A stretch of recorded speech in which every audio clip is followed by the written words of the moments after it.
বিসমিল্লাহির রহমানির রহিম। প্রিয় শিক্ষার্থীরা,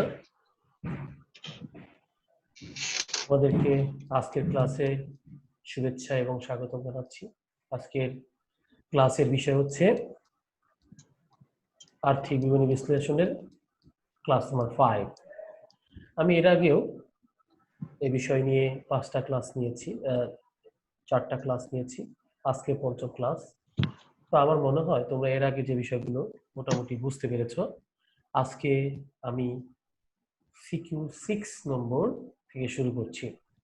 এখানে দেখো শিক্ষার্থীরা, তোমরা যদি কিছু না বুঝো তাহলে আমাকে চ্যাট বক্সে বলবে, আমি সেটা সলভ করব।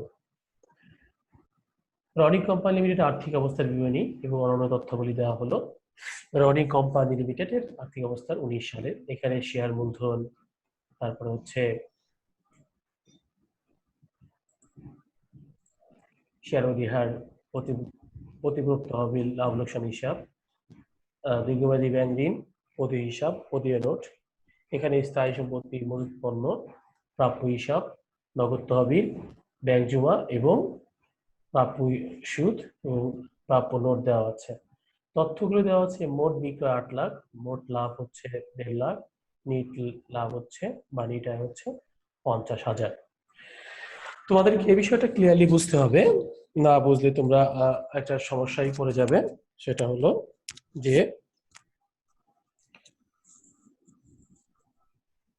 তোমাদের এখানে বিক্রিত পণ্যের ব্যয় বলেছে, মজুদ পণ্যের ব্যয় বলেছে, তারপরে হচ্ছে মজুদ আবর্তন, মালিকানা মোট সম্পদ অনুপাত, পাওনা আদায় সম্পর্কিত অনুপাত এবং গড় আদায় নির্ণয় করা করে মন্তব্য করো।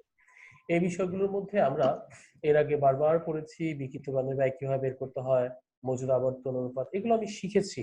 তবুও আমাকে আমাদের অঙ্ক করার সুবিধার্থে, তোমাদের বোঝার সুবিধার্থে আমাকে বারবার বিষয়গুলো বলে দিতে হচ্ছে, যেন তোমরা সহজে বিষয়টা বুঝতে পারো।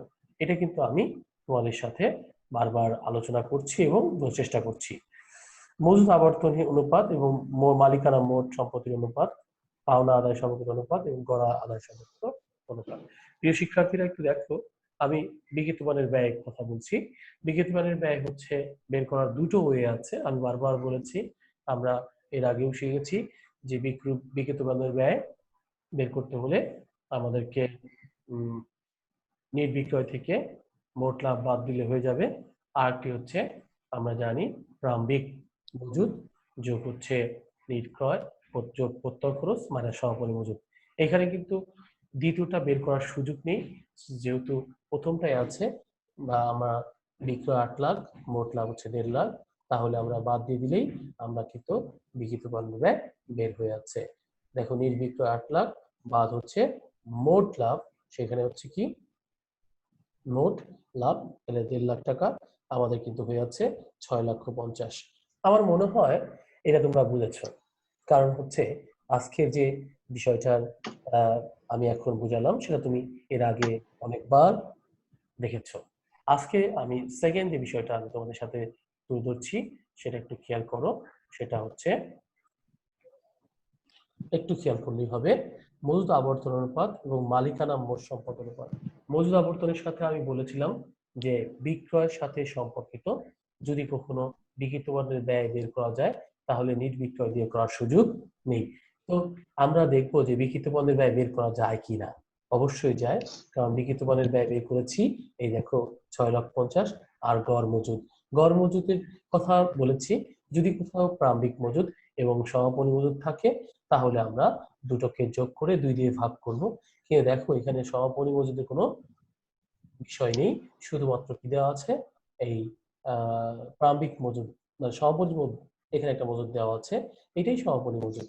এটা হচ্ছে আমাদের সমাপনী মজুদ আমরা ধরেছি, কারণ আর্থিক বিবরণীতে যে থাকবে সেটাই সমাপনী মজুদ হিসেবে আমরা আখ্যায়িত করব।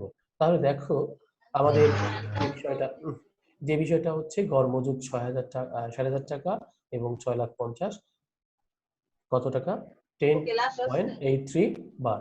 একটা কথা মনে রাখতে হবে যে প্রারম্ভিক মজুদ না দেওয়া থাকলে মজুদ পণ্যকেই গড় মজুদ হিসাবে ধরতে হবে এবং 2 দিয়ে ভাগ করতে হবে না, কারণ হচ্ছে আমাদের দুটো নাই, এটা বোঝার চেষ্টা করো যে আমাদের যদি প্রারম্ভিক থাকতো এবং সমাপনী থাকতো তাহলে কিন্তু আমাদেরকে 2 দিয়ে ভাগ দিতাম। এখানে কিন্তু সেই সুযোগটা নেই। প্রিয় শিক্ষার্থীরা, তোমরা এটা বুঝেছো আশা করি। এবার হচ্ছে মালিকানা মোট সম্পদ অনুপাত। মালিকানা মোট সম্পদ অনুপাত, একজন আমাকে একটু চ্যাট বক্সে কি এসএমএস দিয়েছে দেখি একটু, আমি একটু দেখতেছি। হ্যাঁ, হাবিবুল্লাহ, তোমার ঠিক আছে, ওকে। আচ্ছা যাক, প্লিজ অফ করো।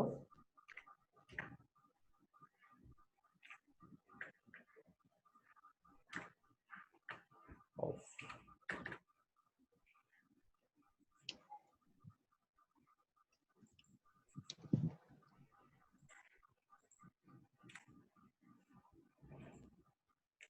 এরপর হচ্ছে মালিকানা মোট সম্পদ অনুপাত। মালিকানা তহবিল আমি বহুতবার বলেছি, এর আগে বারবার বলেছি এবং তোমাদেরকে বোঝানোর চেষ্টা করেছি, সে যে মালিকানা সত্তার যে বিষয়টা চলে আসে, সেইখান থেকে যদি কেউ ভুয়া সম্পদ বাদ দিয়ে দেয় তাহলে কিন্তু মালিকানা তহবিলটা বের হয়ে যাচ্ছে। এখানে ভুয়া সম্পদের অস্তিত্ব নেই। এই যে এখানে আমি একটু তোমাদেরকে তুলে ধরেছিলাম, সেটা হচ্ছে এই এই বিষয়গুলো তুমি একটু খেয়াল করলেই বুঝতে পারবে। না, সরি টু সে, এখানে আমি তোমাদেরকে বোঝাতে চেষ্টা করছি। এই যে বিষয়গুলো হচ্ছে মালিকানা তহবিল, এটা হচ্ছে মালিকানা তহবিল, এটা হচ্ছে দীর্ঘমেয়াদী ঋণ, এটা হচ্ছে দীর্ঘমেয়াদী দায়, এটা চলতি দায়, এটা তো স্থায়ী সম্পদ, তোমরা জানোই লেখা আমাদের স্থায়ী সম্পদ। এই যে এগুলো হচ্ছে, এই যে এগুলো সব হচ্ছে চলতি সম্পদ। প্রিয় শিক্ষার্থীরা, আমি ছকটাই তুলে ধরলাম। এই যে একটা আর্থিক অবস্থার বিবরণী দেওয়া আছে, আর্থিক অবস্থার বিবরণী দেওয়া আছে, এই আর্থিক অবস্থার বিবরণীর মধ্যে কোনটা কি আমি কিন্তু ছকে তুলে ধরেছি। তুমি আমার মনে হয় এটা বোঝার চেষ্টা করবে এবং বুঝবে। প্রিয় শিক্ষার্থীরা, আমি তোমাদেরকে এটা বোঝার চেষ্টা করছি। দেখো, এটা হলো, এটা হচ্ছে কি, এটা হচ্ছে তোমার, এটা হচ্ছে তোমার মালিকানা সত্ত্ব, এটা হচ্ছে তোমার কি, দীর্ঘমেয়াদী দায়, চলতি দায়, স্থায়ী সম্পদ, চলতি সম্পদ। প্রিয় শিক্ষার্থীরা, আমার মনে হয় তোমরা এটা বুঝেছো। না বুঝলে কিন্তু আমাকে কোশ্চেন করতে হবে, আর তোমাদের অ্যাটেন্ডেন্সটা বাড়াতে হবে সবার। তো সো আমি এখন একটু আন্ডার করে দিচ্ছি।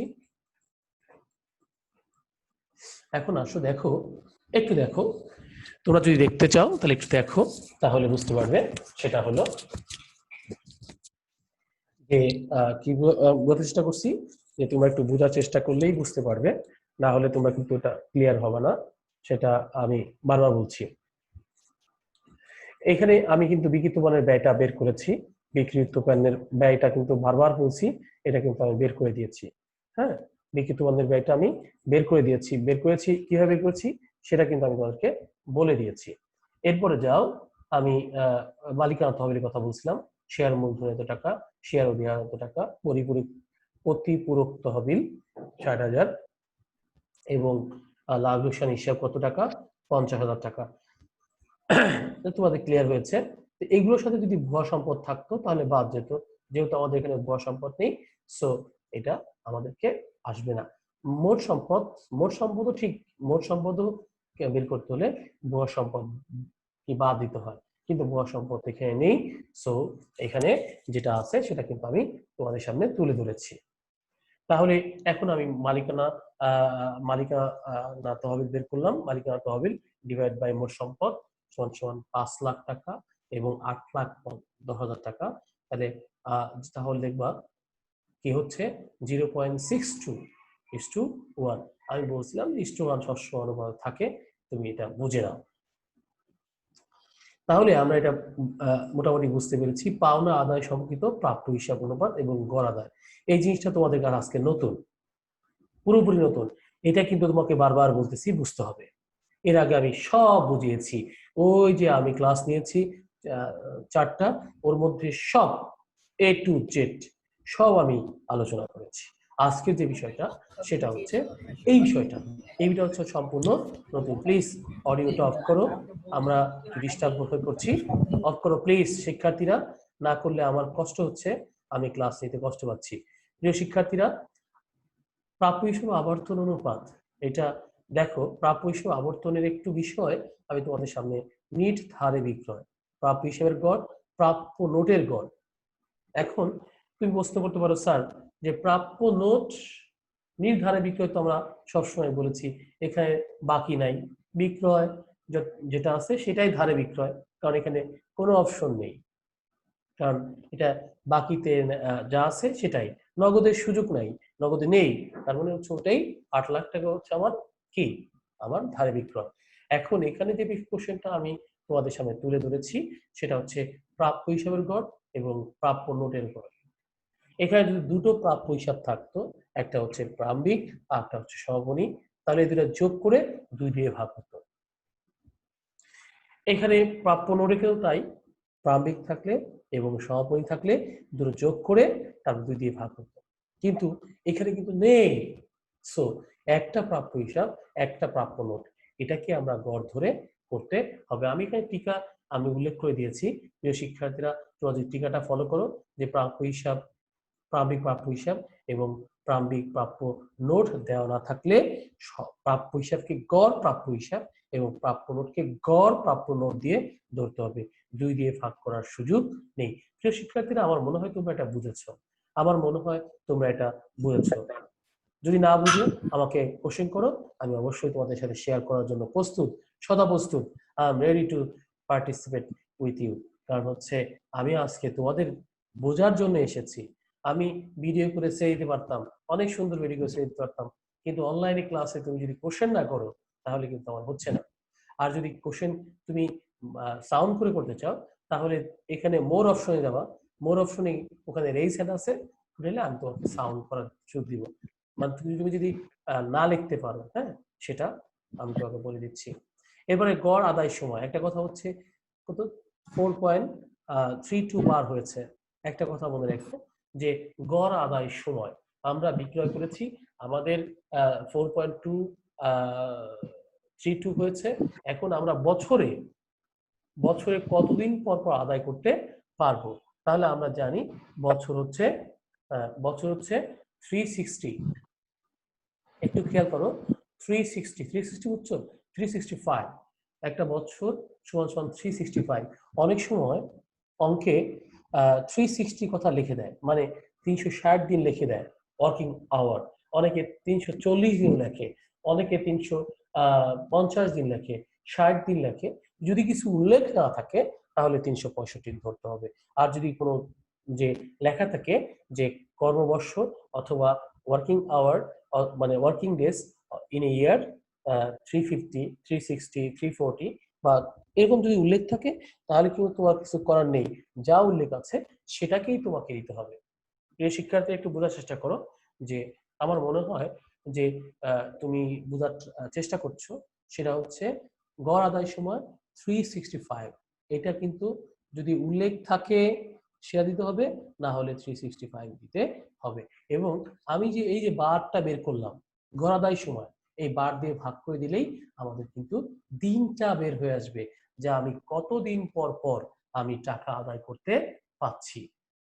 I am able to collect money from my customer, আমি কাস্টমার থেকে কদিন পর পর আমি টাকা আদায় করতে পারছি, এটা কিন্তু আমি ক্লিয়ারলি বুঝতে পারবো। প্রিয় শিক্ষার্থীরা আমি আবারও এই কথাটা বলছি যে আবর্তন বের করতে হবে, পাওনা আদায় সম্পর্কিত প্রাপ্য হিসাব অনুপাত, মানে হচ্ছে পাওনা আদায় কখন পাওনা আদায় হয়, আমি যখন ধারে বিক্রয় করি কোথাও, আমি যখন কোথাও বিক্রি করি তখন আমি তার কাছে টাকা পাই, যখন টাকা পাই, যখন আমি টাকা পাচ্ছি তখন কিন্তু আমাকে মনে রাখতে হবে, একদম ক্লিয়ারলি মনে রাখতে হবে যে আমি কত টাকা পাই এবং কত টাকা পাই এবং কত কার কার নিকট পাই, আমি কত টাকা বিক্রি করেছি, কত টাকা পাই, কার কার নিকট পাই এবং কত টাকা বিক্রি করেছি। এই দেখো, এই যে বিক্রি করেছি মানে ধারে বিক্রয়, কত টাকা পাই আমি দেখবো 1,40,000 এবং 45 দুটো মিলে, কার কার পাই, প্রাপ্য হিসাব পাই, প্রাপ্য নোটের পাই। তাহলে এটা দিয়ে আমি আবর্তন করলাম এবং এই আবর্তনকে, আবর্তনের যে আবর্তন আছে এই আবর্তন যখন আমি কি বলবো যে গড় আদায় সময় দিয়ে ভাগ দিব, মানে আমার 365 দিয়ে ভাগ দিব, তখন সেটা হয়ে যাবে কি এতদিন, মানে 84.50, মানে 85 দিন পর পর আমি টাকা আদায় করতে পারি। এটা মনে রাখতে হবে, এটা হচ্ছে আবর্তন। তাহলে আমি এটা আমার মনে হয় আমাদের কি 6টা কি ক্লিয়ার হয়েছে শিক্ষার্থীরা? বলো 6 কি হয়েছে? একজন বলতে হবে তো।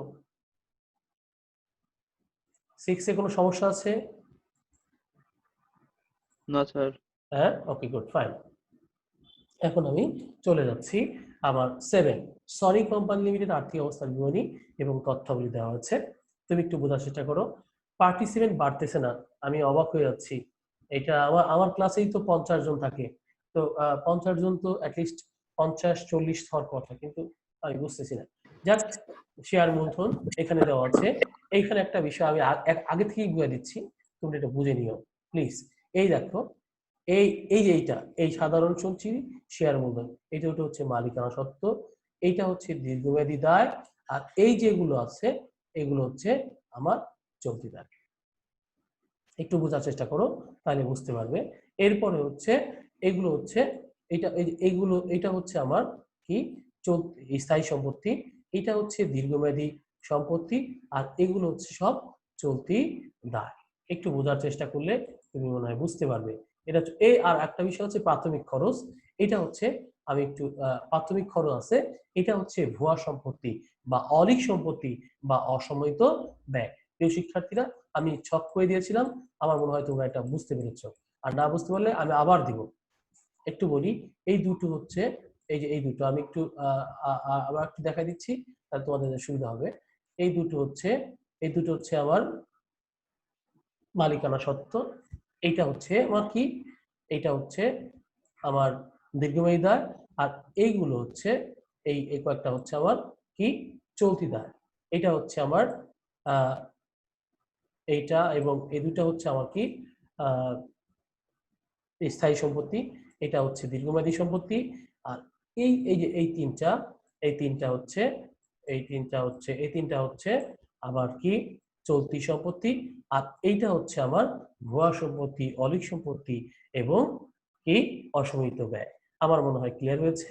তোমাদের বোঝার সুবিধার্থে আমি এইগুলো একটু সলভ করে দিয়েছিলাম, তোমরা মনে হয় বুঝেছো। এখন আমি যে বিষয়টা নিয়ে আলোচনা করব সেটা তুমি একটু বোঝার চেষ্টা করো, সেটা আমি তোমাদের সামনে তুলে ধরছি।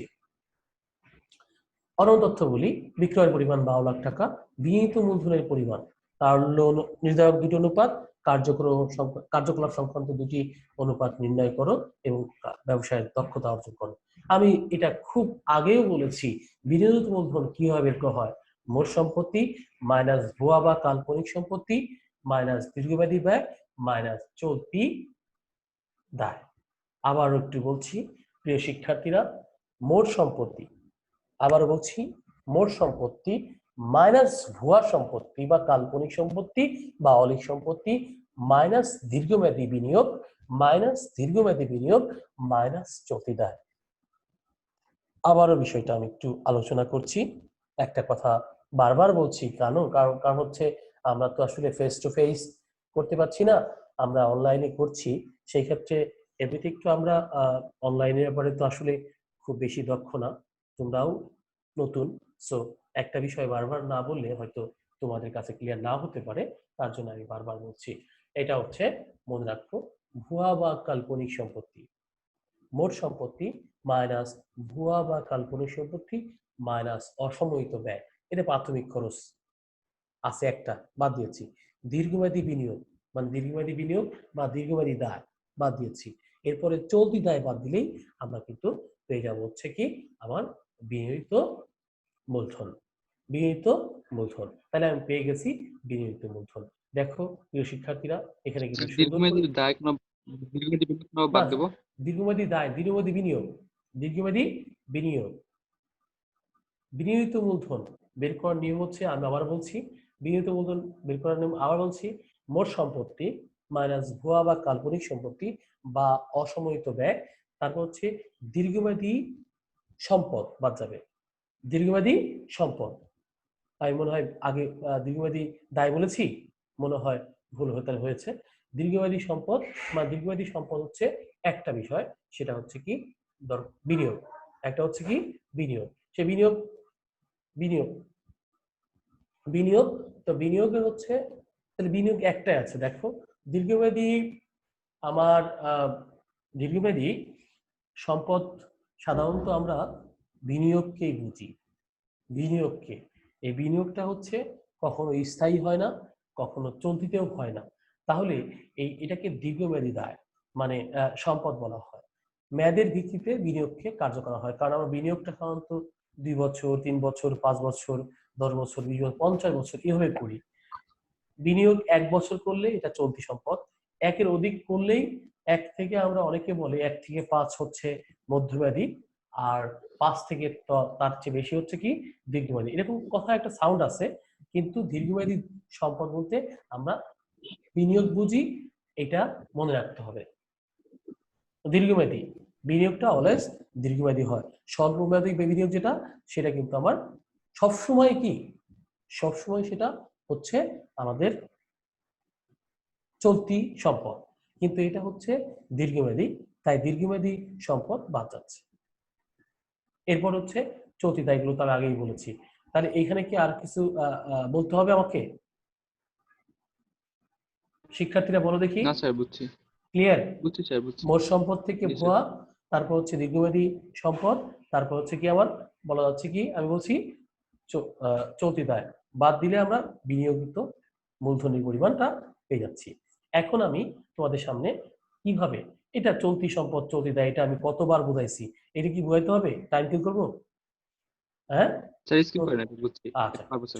চলতি অনুপাত, চলতি সম্পদ, চলতি দায়, এটা আমি অনেকবার বুঝাইছি, সো এইটা তোমরা পারবে। তড়িৎ অনুপাত, এটাও তড়িৎ সম্পদ চলতি দায়। তড়িৎ সম্পদটা বের করার জন্য আমি বারবার বলছি যে চলতি সম্পদ থেকে অগ্রিম খরচ এবং মজুত পণ্য বাদ যাবে। এখানে অগ্রিম খরচ নাই, সো এটা শুধু মজুত পণ্য বাদ যাবে। এটা মনে রাখলেই হয়ে যাবে। এখানে একটা বিষয় আসছে, তুমি ক্লিয়ার নাও, বুঝতে ক্লিয়ার করলেই তোমার যেটা আবার তুমি বুঝতে পারবে। তো সো আমি তোমাদের সাথে এই বিষয়টা ক্লিয়ার করতে পেরেছি। তড়িৎ সম্পদ কার্যকলাপ, কার্যকলাপ বলতে আমরা বলছি আবর্তনটাকে কার্যকলাপ বলা হয়। আমি আমি যদি বলি তোমার কার্যকলাপ কেমন, আমি ঘরের মধ্যে বসে আছি, কার্যকলাপ আছে? নাই। তাহলে আমাকে মুভ করতে হবে। We have to move from here to there, there to here, we have to do something, then হচ্ছে আমার এটা কি বলা হয়, আমার কার্যকলাপ বোঝানো হয়। আমি কিছু করতেছি, কার্যকলাপ। তাহলে প্রতিষ্ঠানের কি কাজ? প্রতিষ্ঠানের কাজ হচ্ছে বিক্রয় করা, সেল করা। কি মনে হয়? তাই না? তোমার কি মনে হয়? যদি বিক্রয়ের সাথে কি, তাহলে বিক্রয়ের সাথে কি কি জড়িত? তাই বিক্রয়ের সাথে মনে রাখতে হবে মজুদের সম্পর্ক, কারণ বিক্রয় করলে মজুদ কমে যাচ্ছে, ক্রয় করলে মজুদ বাড়তেছে। তার মানে কি, ফার্স্ট হচ্ছে মনে রাখতে হবে কার্যকলাপের প্রথম অ্যাকশন হচ্ছে মজুদ আবর্তন, কারণ হচ্ছে এটা ক্রয়ের সাথে জড়িত, এটা বিক্রয়ের সাথেও জড়িত। মনে রাখতে হবে মজুদের সাথে, ক্রয়ের সাথেও জড়িত, বিক্রয়ের সাথে জড়িত। ক্রয় করলে কি, পণ্য নিয়ে আসতেছি, মজুদ বাড়তেছে, পণ্য আবার যখন সেল করছি তখন পণ্য চলে যাচ্ছে। সো মানে ডিরেক্ট রিলেশনটা হচ্ছে একদম বিক্রয়ের সাথে। তার জন্য বলা হয় যে আবর্তনের মানে কার্যকলাপের ফার্স্ট যদি দুটোও বলে, যদি একটাও বলে যে কার্য সঙ্গতে একটা অনুপাত বের করো, তাহলে তোমাকে মজুদ আবর্তন বের করতে হবে। প্রিয় শিক্ষার্থীরা, একটু মজুদ আবর্তন বের করতে হবে। আবারও বলছি যে কার্যকলাপ যদি বলে, তাহলে অবশ্যই তোমাকে মনে রাখতে হবে যে একটা বের করলেও এই মজুদ আবর্তন বের করতে হবে। আর মজুদ মানে হচ্ছে লিখিত পণ্য ব্যয় ডিভাইড বাই গড় মজুদ। একটা কথা বারবার বলছি, এটা মনে রাখতে হবে, একদম না মুখ রাখতে হবে না। তাহলে লিখিত পণ্যের ব্যয় আমরা বিক্রয় দেখি, লিখিত পণ্যের ব্যয় কি এখানে বের করার সুযোগ আছে কিনা দেখি, যদি থাকে ভালো। বিক্রয় পণ্য 12 লাখ, দেখো তো এখানে কিছুই নেই, তাহলে প্রারম্ভিক মজুত নাই, সমাপতি মজুত নাই, তাহলে আমাকে আমরা এখানে বিক্রিত পণ্যের ব্যয় যেহেতু বের করার সুযোগ নেই, সো আমরা বিক্রয় দিয়ে করতে হবে। যেখানে বিক্রিত পণ্যের ব্যয় বের করার সুযোগ নেই, there is no opportunity to calculate cost of goods sold, then you have to assume sales is always to calculate sale is always কি dictate to the calculate কি মজুদ stock turnover ratio, stock turnover ratio মজুদ আবর্তন অনুপাত। তাহলে আমি একটু বারবার বলছি, গড় মজুদ তো আমি আগেই বলে দিয়েছি। তাহলে একটা কথা মনে রাখা উচিত, 12 লাখ টাকা হচ্ছে আমাদের বিক্রয়, গড় মজুদ মানে প্রারম্ভিক মজুদ নাই, সমাপনী মজুদ আছে, সো এটাকে গড় মজুদ হিসেবে ধরতে হবে। মজুদ আবর্তন অনুপাত আদর্শ মান এখানে 8 আসছে, এবং আমাদের আদর্শ মানটাও কিন্তু 8।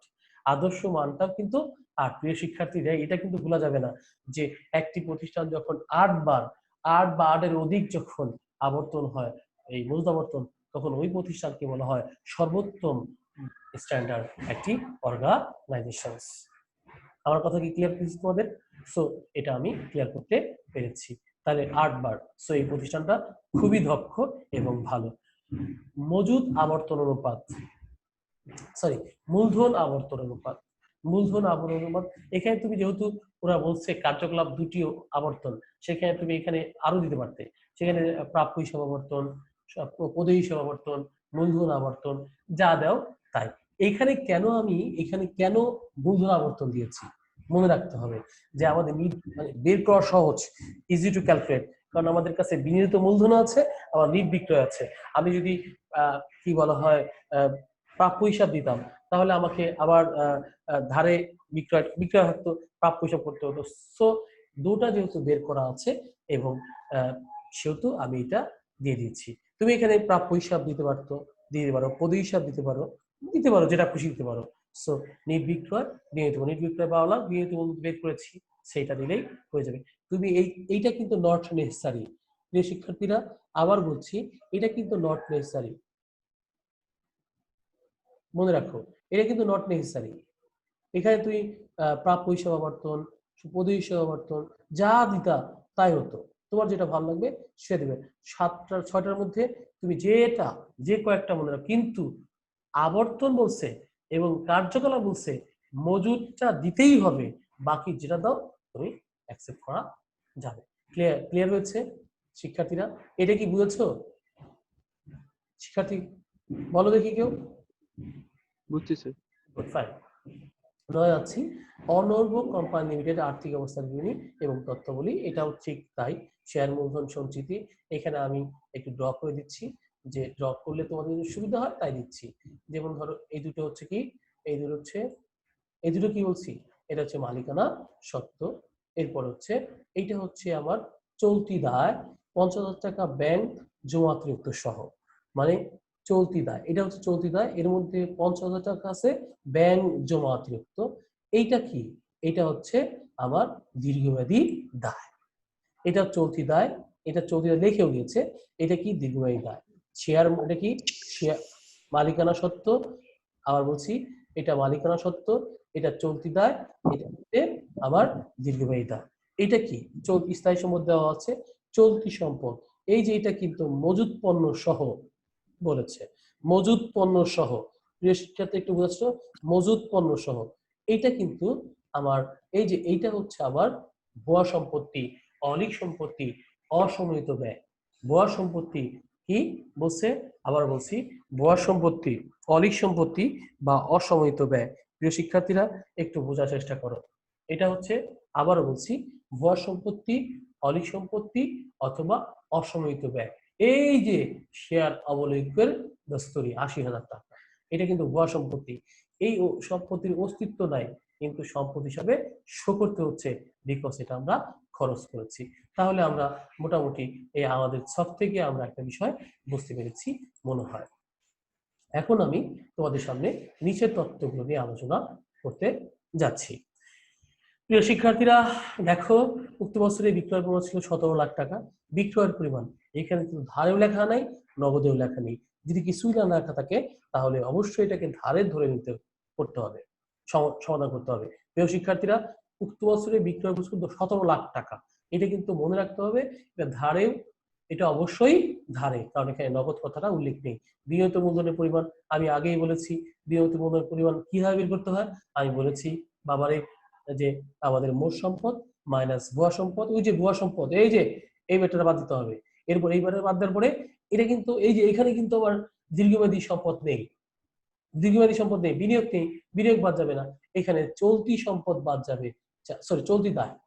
তাহলে কি, এই যে আমাদের 12,80,000 থেকে 80,000 টাকা বাদ যাবে, বাদ, তাহলে বাদ যাবে কি 12 লাখ টাকা। এরপরে আমার বাদ যাবে 4 লাখ, তাহলে কত হবে 8 লাখ টাকা। দেখো আমাদের এখানে 8 লাখ টাকাই দিয়েছি। প্রিয় শিক্ষার্থীরা, এটা ক্লিয়ার হয়েছে? হ্যাঁ, আর তোমার মনে কোশ্চেন আসতে পারে, স্যার আমি তো এখানে তো দীর্ঘমেয়াদী বিনিয়োগ আছে, দীর্ঘমেয়াদী বিনিয়োগ বাদ যায়, না থাকলে বাদ দেবে তুমি করে। নাই তো বাদ দেওয়ার সুযোগ নেই। তাহলে আমার মনে হয় তোমাদের এটা বোঝা হয়েছে, আমার মনে হয়, তাই না শিক্ষার্থী? ওকে, এখন যাও, আমি ওরা বলতেছে আর কি বলছে, স্বল্পমেয়াদী ঋণ ক্ষমতা অনুপাত এবং তাল অনুপাত। স্বল্পমেয়াদী ঋণের মধ্যে তিনটা খুবই ইম্পর্টেন্ট, একটা হচ্ছে চলতি, আরেকটা হচ্ছে তড়িৎ, আরেকটা হচ্ছে কার্যকরী মূলধন অথবা চলতি মূলধন। এখন আমাদের যেহেতু এখানে সমাধান করতে 4 মার্কের জন্য আসে, তাহলে দুটোর বেশি দেব না, মনে রাখো যে দুটোর বেশি দিব না, কারণ অতিরিক্ত দিতে গেলে আমাদের ভুল হলে মার্ক কাটবে, কিন্তু দুটো দিলেই হয়ে যাচ্ছে। কারণ হচ্ছে একটি প্রতিষ্ঠান কম্পারিজন করতে হলে একটা দিয়ে শুধু কম্পারিজন করা যায় না, একটা যোগ্যতা দিয়ে কখনো প্রতিষ্ঠানের আহ, কি বলা হয় স্বল্প মেয়াদী ঋণ ক্ষমতা বা তার অনুপাত বোঝা যায় না। সেই ক্ষেত্রে দুটো বিষয় থাকা দরকার।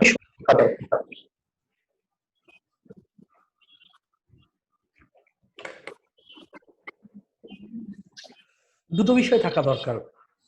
একটা কথা মনে রাখো যে দুটো বিষয় কি কি, একটা হচ্ছে মনে রাখো, একটা হচ্ছে চলতি অনুপাত আর একটা তড়িৎ অনুপাত। এই দুটো থাকতেই হবে।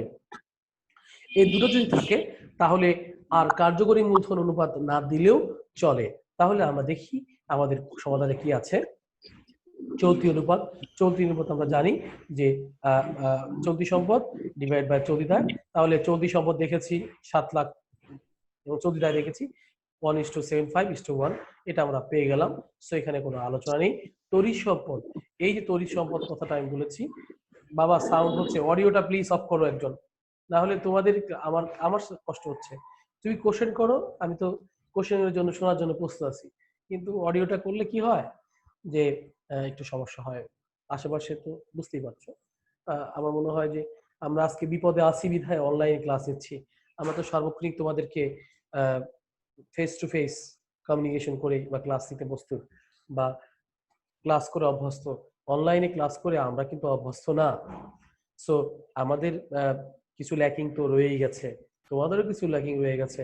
স্টুডেন্টদের কাছে পর্যাপ্ত ইন্টারনেট অ্যাভেলেবেল না, বা আমাদের দেশে ইন্টারনেট প্যাকেজগুলো অনেক দামি দামি, সো অনেকে ক্লাস করতে পারে না। তো একটু বলো যে বাবা ফেসবুক তো চালাও, ক্লাসে যেন একটু অ্যাটেন্ড করলে কি হয় যে আমাদের স্টুডেন্টদের আমার মনে হয় একটু বেনিফিট হবে। যদিও তোমরা কতটুকু benefit তুমি ভালো বুঝবে, কতটুকু বেনিফিট পাচ্ছ তুমিই ভালো বুঝবে, তবে একটু ক্লাসে অ্যাটেন্ড করলে তোমাদের জন্য ভালো হবে। তাহলে তড়িৎ অনুপাত বলছি, তড়িৎ তো বুঝছো যে তুই যে কেন মৌত কথাটা এখানে আছে, এটার অর্থই বুঝা নিও যে মৌত পণ্য সহ। তার মানে হচ্ছে মনে রাখতে হবে এই তড়িতের জন্য এটা দেওয়া ছিল। তড়িৎ কত, আমার 7 লাখ, 80 দিলে 6 লাখ, 7 লাখ টাকা হচ্ছে আমার চলতি সম্পদ। মজুত কত, 40,000 টাকা, 80,000 টাকা, 6,20,000 টাকা হচ্ছে তড়িৎ সম্পদ। এটা যদি আমি 6,20,000 ডিভাইড বাই 4 লাখ বাদ দিই, তাহলে 1.55:1। এটা হচ্ছে আমাদেরকে মনে রাখতে হবে যে আমাদের তড়িৎ অনুপাত বের হয়ে গেছে। এবং পরিচালনা দক্ষতা, আমি আবার বলছি, পরিচালনা দক্ষতা বলছি দক্ষতা এবং আহ কার্যক্রম এইসব কিন্তু সব আবর্তন দিয়ে করতে হয়। আমি আবারও বলছি, বারবার বলছি যে পরিচালনা দক্ষতা এবং কার্যকলাপ, এগুলো দক্ষতা কিভাবে আসে, যে প্রতিষ্ঠান ভালো কাজ করে তাকেই দক্ষ বলা হয়, তাই নাকি? দক্ষতা তো থিওরিক্যাল আসে না, প্র্যাকটিক্যাল নিয়ে দক্ষতা আসতে হয়। So practical is related to the কি সেলস অ্যান্ড কি বাই, কতটুকু সেল হয়েছে কতটুকু বাই হয়েছে, এগুলো কিন্তু ডিপেন্ড করে হচ্ছে আমার দক্ষতার অনুপাতে। তো সো একটি কথা তোমার খেয়াল রাখতে হবে, মানে মনে রাখতে হবে, তাহলেই তুমি অবশ্যই ভালো করবে। যাই প্রিয় শিক্ষার্থীরা, আমি কথাটা বললাম যে মূলত আবর্তন এটা সহজ, বিকৃত বর্ণনা বের করার সুযোগ নেই। তাহলে বিক্রয় ডিভাইড বাই গড় মজুদ 17 লাখ টাকা এবং ডিভাইড বাই 80,000 টাকা 21.25, মানে এই প্রতিষ্ঠান এত বেশি মানে বলবো যে মজুদ আবর্তনের আদর্শ মান হচ্ছে 8 বার, এখানে নিহিত মান হচ্ছে 21 বার। দক্ষ ব্যবস্থা নির্দেশ করে মজুদ আবর্তনের গড় 3 থেকে 4-5 বার, তাহলে এখানে নির্ণীত 2.1 বার, যা এখানে মনে হয় আমাদের একটু ভুল হয়েছে মানে 21 আছে, এখানে আমি খেয়াল করিনি, 2.1 হবে ভাইবা, 2.13, তোমরা একটু দেখে নিও। এটা একটু আমি আবারও বলে দিচ্ছি, একটু ঝামেলা আছে। এটা হচ্ছে এই যে এখানে অ্যান্সারটা ভুল আছে, কিন্তু এখানে নির্দেশনা ঠিকই আছে। তোমাদের একটু বলে দিচ্ছি যে এইখানে হচ্ছে এই যেটা এটা হবে এই যেটা এই 2 পয়েন্ট, এই যে এখানে এখানে একটু ভুল আছে, আমি এটা বলছি এটা ভুল আছে, এটা হচ্ছে রং, এটা হবে 2 পয়েন্ট, তাহলে আমাদের হবে এখানে 2.13, বাট আমরা শো করেছি 21, এটা ভুল আছে। 21 বার হলে তো প্রতিষ্ঠান দক্ষ মানে ওভার দক্ষ, এখানে 2.1 মানে সে দক্ষ না, অদক্ষ। সো বোঝার চেষ্টা করো, এখানে একটু ভুল আছে, তুমি দেখে নিও। হ্যাঁ, শীটটায় আমি দেখলে ঠিক করিতাম, তো এটা তুমি দেখে নিও। ওকে প্রিয় শিক্ষার্থীরা, আমার মনে হয় এটা তুমি ক্লিয়ার হতে পেরেছো। এরপর হচ্ছে আমি তোমাদের কাছে যাচ্ছি, কি যাচ্ছি সেটা হলো দেখো মূলধন আবর্তন, এটাও আমি শেষ করতে পারছি, এটা আগেও বোঝানো হয়েছে। সো 9, রাজ কোম্পানি লিমিটেড আর্থিক অবস্থার বিবরণী অন্য তথ্যাবলী দেওয়া হচ্ছে, তাহলে তুমি একটু বুঝানো বা আমি ক্লাসে ক্লাসে তো। সো আমি তোমাদেরকে যে বিষয়টা আলোচনা করতে চাচ্ছি সেটা হচ্ছে, এটা তো রাজ কোম্পানি হয়েছে, রাজ কোম্পানি লিমিটেড আর্থিক অবস্থার বিবরণী 31 ডিসেম্বর 2013। এখানে কিন্তু তোমাদের এই যে দেওয়া আছে, একটু বোঝার চেষ্টা করো, লাভ লোকসান, শেয়ার মূলধন এবং লাভ লোকসান, এই দুটো কিন্তু আমার মালিকানা সত্ত্ব বা মালিকানা তহবিল বা বিনিয়োগিত মূলধনের খাতে, সরি মালিকানা তহবিল বের করার জন্য দরকার এই দুটো। এবং এটা হচ্ছে আমার কি দীর্ঘমেয়াদী দায়, এই দুটো চলতি দায়। এরপর হচ্ছে এখানে কি দেওয়া আছে, এই যে বিলম্বিত বিজ্ঞাপন, এটা কিন্তু আমার বিলম্বিত বিজ্ঞাপন, এটা কিন্তু আমার ভুয়া সম্পদ, এই যেটা বুঝে নাও, এই যে বিলম্বিত 1.5 লাখ টাকা, এটা হচ্ছে ভুয়া সম্পদ। প্রিয় শিক্ষার্থীরা, কোম্পানি বিক্রিত পণ্যের ব্যয় এর উপরে 25% লাভে বিক্রয় করে 2013 সালে বিক্রয়ের পরিমাণ ছিল 20 লাখ টাকা, ব্যবসা পরিচালন ব্যয় হচ্ছে 50,000 টাকা। এই অঙ্কটা কিন্তু খুবই ইম্পর্টেন্ট, এই অঙ্কটা মিনিমাম 5 বার ঢাকা বোর্ডে আসছে, এবং নট অনলি প্রতি বছর কোনো না কোনো বোর্ডে এই অঙ্কটা আসে। আমি আবার বলছি যে এই অঙ্কটা কোনো না কোনো বোর্ডে একবার আসবেই, এটা তুমি নিশ্চিত সার্টেন। আমি এই অঙ্কটা বোঝাচ্ছি মালিকানা তহবিল এবং বর্জন ক্ষমতা হ্রাস। তাহলে মালিকানা তহবিল তো আমি এর আগেও বললাম দুটো, এই যে লিখেও গেলাম, এই দুটো হচ্ছে মালিকানা তহবিল, এই দুটো কি মালিকানা তহবিল। হ্যাঁ, এইটা মালিকানা তহবিল আছে, এই দুটো মালিকানা তহবিল, এর সাথে কিন্তু আমাদের একটা বুয়া আছে, বুয়া, এই যে বুয়া, এই বুয়াটাকে বাদ দিলে আমরা কিন্তু মালিকানা পেয়ে যাচ্ছি, মালিকানা তহবিল পেয়ে যাচ্ছি। তাহলে প্রিয় শিক্ষার্থীরা, মালিকানা তহবিলটা আমি ক্লিয়ার করতে পেরেছি। এখন যেটা হচ্ছে উপার্জন ক্ষমতা অনুপাত, উপার্জন ক্ষমতা মানে হচ্ছে মোট লাভ নিট লাভ, মোট লাভ দেওয়া আছে এখানে, যদি দেওয়া থাকে তাহলে মোট লাভ কত একটু বোঝার চেষ্টা করো। দেখো তুমি একটু বোঝার চেষ্টা করলেই হয়ে যাবে, বিক্রয় কত 20 লাখ, তারপরে মোট লাভ উপর উপর একটু কথা বলো, যে কোম্পানি বিক্রিত পণ্যের ব্যয়, যে কোম্পানি বিক্রিত পণ্যের ব্যয় আমার আছে কত, সরি, কোম্পানি বিক্রিত পণ্যের উপরে এত পার্সেন্ট লাভ উপর করে, তাহলে আমি এটাকে আমি মনে করব যে যেহেতু 20 লাখ টাকার এর উপরে আছে, তাহলে 25 ডিভাইড বাই কি 125 কেন হচ্ছে মনে রাখতে পার্সেন্টেজ। আমি আগেই বলেছি একটা কথা মনে রাখবো, যে বিক্রয়ের উপর হলে, যেহেতু বিক্রিত পণ্যের ব্যয় দেওয়া আছে কিন্তু বিক্রয়ের উপর, তাহলে কি আমার তো বিক্রয় নেই, তাহলে আমাকে মনে রাখতে হবে এইটার উপরে সবসময় যদি হয়, তাহলে আমি অবশ্যই এটাকে আমি বারবার বলেছি percent is to percent divide by 100 plus percent, তাহলে পার্সেন্ট 25 ডিভাইড বাই 100 প্লাস 25 দিয়ে 4 লাখ টাকা আসে। এই কথাটা কিন্তু বোঝার জন্য তোমার খুবই গুরুত্বপূর্ণ। আমাকে যদি এই যে এটা এই এই বিষয়টা কিন্তু তোমার জন্য আমি আবার বলছি, এটা কিন্তু খুবই দরকার, যদি না বুঝো তাহলে ভুল করে যাবা এই বিষয়টা। এটা হচ্ছে, এইটাই হলো আজকের বিষয়, যে কি বিষয়, যে আমার মোট লাভ দেওয়া হচ্ছে, এখানে একটু বোঝার চেষ্টা তোমার করতেই হবে। সেটা আমি হয়তো এইটাই বুঝাইতে পারবো, এরপর আর টাইম থাকবে না। তারপরে হচ্ছে আমি একটু না বুঝাইলে এটা এটা খুব ইম্পর্টেন্ট, আগামী ক্লাসে পর্যন্ত হতে হবে। এই যে আমাদের দেখো বাবা, এটা হচ্ছে 25% কিসে বিক্রয়ের উপরে, কিসের উপরে বিক্রয়ের উপরে, একটু খেয়াল করো বাবা, 25% কার উপরে, এটা এটা হলো বিক্রয়ের উপরে, এই যে 25%, এই যে 25% কার উপর, বিক্রয়ের উপর। কিন্তু এটা আছে বিক্রিত পণ্যের ব্যয় পুরো 25% লাভে বিক্রয় করে, বিক্রিত পণ্যের ব্যয় এটা কি আছে দেওয়া আছে, এটা দেওয়া আছে কি বিক্রয়, এটা কি দেওয়া আছে বিক্রয়, তাহলে বিক্রয় থেকে আমরা জানি মুনাফা বাদ দিলে হচ্ছে বিক্রিত পণ্যের ব্যয়, তাহলে এর উপরে এই বিক্রিত পণ্যের ব্যয়ের উপরে 25%, তাহলে বিক্রয়ের উপর কত পার্সেন্ট একটু বোঝার চেষ্টা বললেই তো হয়ে যাচ্ছে নাকি। তাহলে বিক্রয়ের উপরে কত পার্সেন্ট? তাহলে মনে রাখতে হবে যে সবসময় মনে রাখতে হবে ক্রয়ের উপর পার্সেন্টেজ বেশি, বিক্রয়ের উপরে। একটা কথা মনে রাখো, তাই হয়ে যাবে। বিক্রিত পণ্যের ব্যয় সরি বিক্রয়ের উপরে যদি আমার বিক্রিত পণ্যের ব্যয়ের উপরে যদি কি 25% হয়, তাহলে বিক্রয়ের উপরে কত হবে? 20%। মনে রাখো, একদম মুখস্থ। আর যদি একটু শখ আমি আঁকা দিতে পারতাম, আহ, আহ, মানে সময়ের সাথে পারছি না, তাহলে একটা কথা মনে রাখলো যে বিক্রিত পণ্যের ব্যয় যদি 20 হয়, বিক্রয় হবে 16.6%। আর বিক্রিত পণ্যের ব্যয় যদি 25 হয়, বিক্রয় হবে 20%। বিক্রিত পণ্যের ব্যয় যদি 33.33 হয়, তাহলে বিক্রয়ের উপর হবে কত? বিক্রয়ের উপর হবে 25%। আর যদি বিক্রিত পণ্যের ব্যয় 50% হয়, তাহলে বিক্রয়ের উপর বিক্রয়ের উপর হবে 33.33%। মনে রাখো। আর এটা যদি হয় কোম্পানি বিক্রিত পণ্যের উপরে যদি 50% হয়, তাহলে বিক্রয় সরি 33%। আর যদি বিক্রিত পণ্যের ব্যয়ের উপর যদি 100% হয়, তাহলে আমার বিক্রয়ের উপর হবে কত? 50%। এভাবেই একটি প্রতিষ্ঠানের আমাদের এটা এটা এটা করা যায়। এটা আমি আর একটু আগামী ক্লাসে আলোচনা করব, তোমরা দেখবা, আলোচনা করব। তো এই ক্লাসটা আমার মনে হয় যে এই বিষয়টা তোমাদের আজকে আমি বুঝাইতে পারলাম না ভালো, আমি সব দিয়ে, কারণ হচ্ছে টাইমের সাথে খুব এই বিষয়টা একটু ভালো করে বুঝতে হবে। এই যে বিষয়টা যে আমার 25% কার উপরে? আমার এটার উপরে। এটার উপরে না, বিক্রিত পণ্যের ব্যয়ের উপরে। কিন্তু বিক্রিত পণ্যের ব্যয় নাই, কি আছে? বিক্রয় আছে। তাহলে এটা 20% করতে হবে, তাহলে এটা হবে না। মনে রাখো, এটা হচ্ছে না। তাহলে আমরা এটা জানছি যে 4 লাখ টাকা চলে আসছে। 4 লাখ টাকার মোট লাভ কত?